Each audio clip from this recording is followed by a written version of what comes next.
Bahkan harus lebih waspada nih, baru-baru ini Polres Tanjung Perak berhasil menangkap 3 pelaku curanmor alias maling motor. Jangan main, total ada 32 motor berbagai jenis yang diamankan oleh polisi.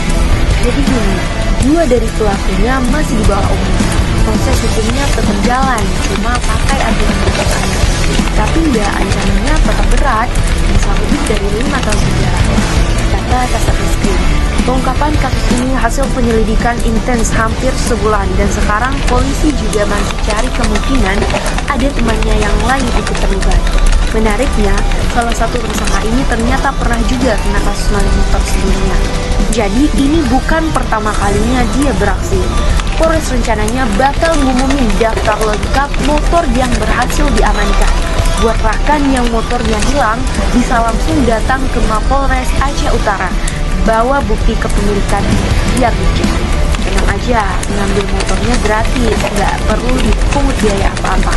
Jadi, kalau jadi korban, jangan takut buat lapor.